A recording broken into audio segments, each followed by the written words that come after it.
Agora falando sobre a importância dos dados estatísticos, os dados estatísticos têm importância direta com o desenvolvimento da sociedade. É a partir deles que podemos avaliar o desenvolvimento socioeconômico de um país.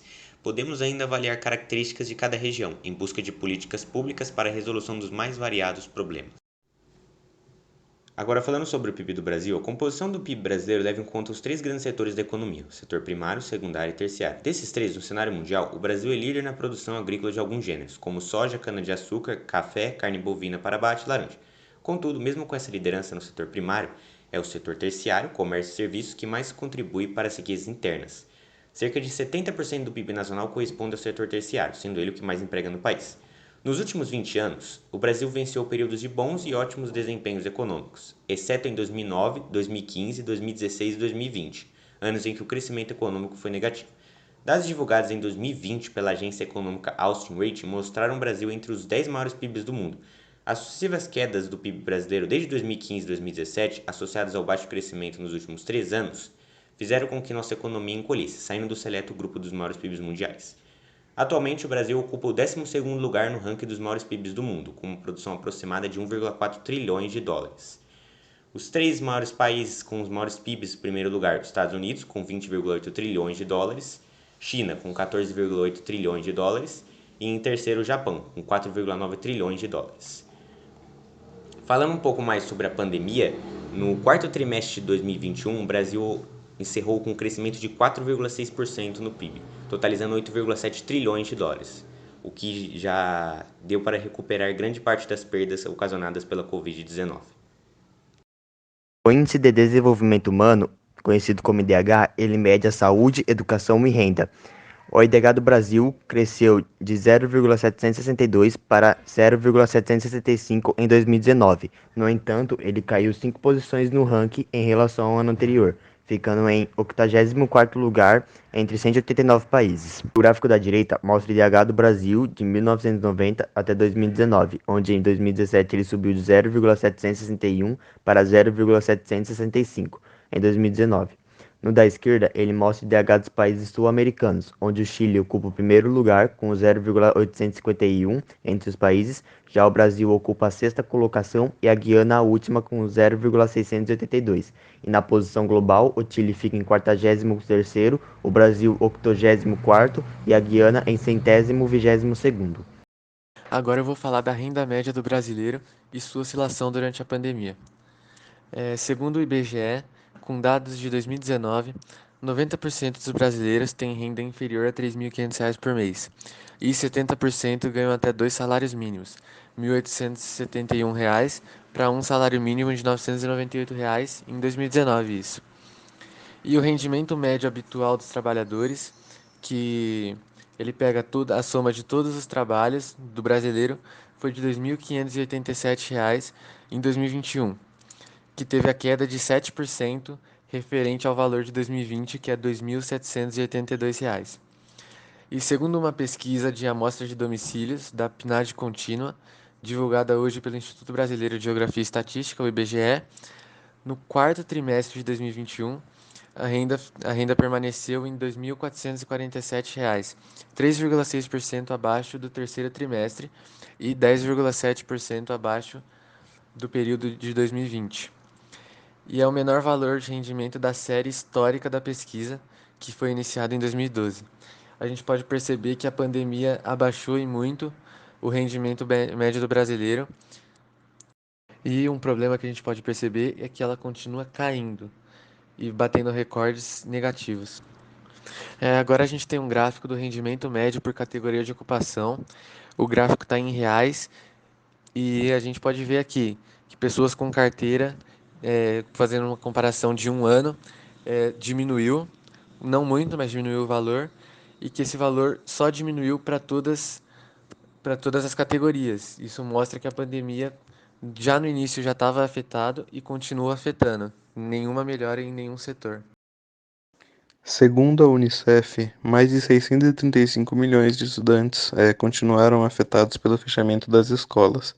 Isso a interrupção da educação significou que milhares de crianças perderam consideravelmente o seu aprendizado e a sua alfabetização na leitura.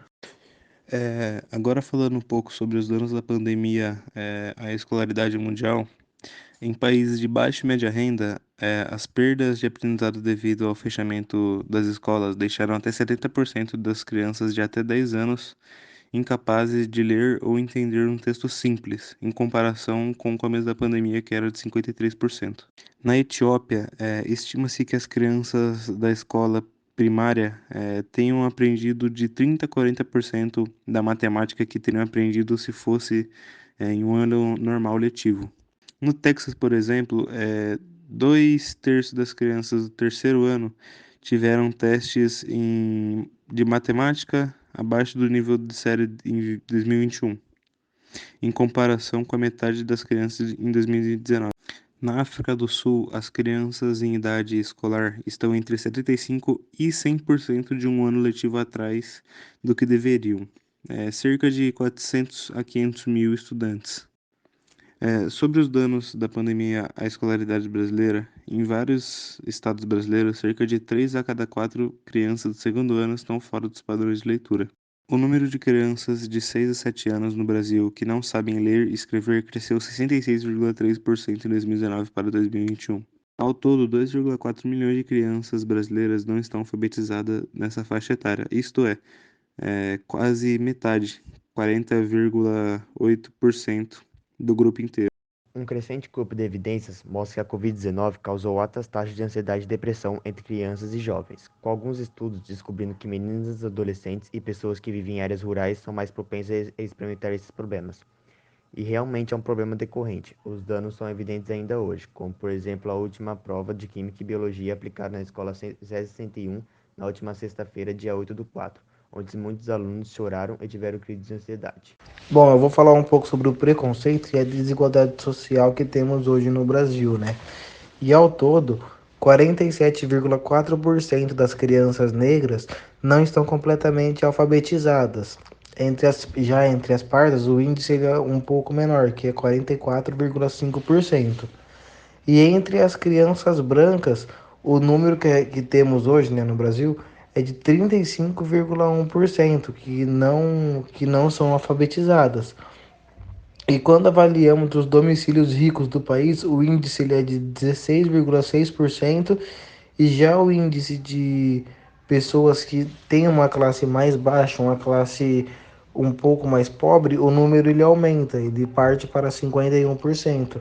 Daí a gente percebe a desigualdade social, né? Tanto quanto em relação às crianças, que a porcentagem de crianças negras alfabetizadas é bem maior das que não são alfabetizadas do que as das crianças brancas, né?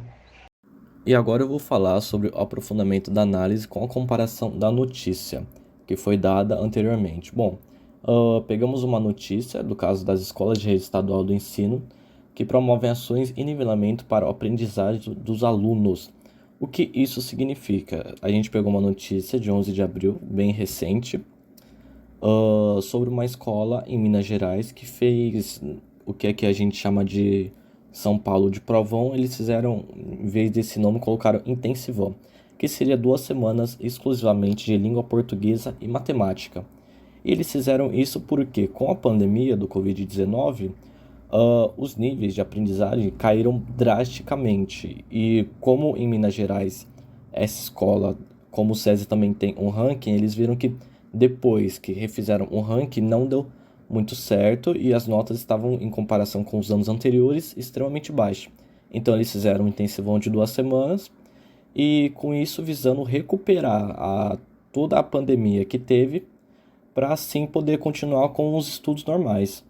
E aí tem até uma passagem que ele faz: a Secretaria de Estado de Educação ofertou o regime de estudo não presencial a todos os alunos da rede estadual do ensino e agora, com a volta das aulas 100% presenciais, as escolas estão se mobilizando com a realização de ações de nivelamento que visam recuperar conteúdos ministrados durante o período de pandemia e perda de aprendizagem dos alunos que apresentaram mais dificuldade. Então seria uma coisa boa não somente para os alunos que não tiveram essa perda, como dos alunos que têm uma certa dificuldade nessas matérias.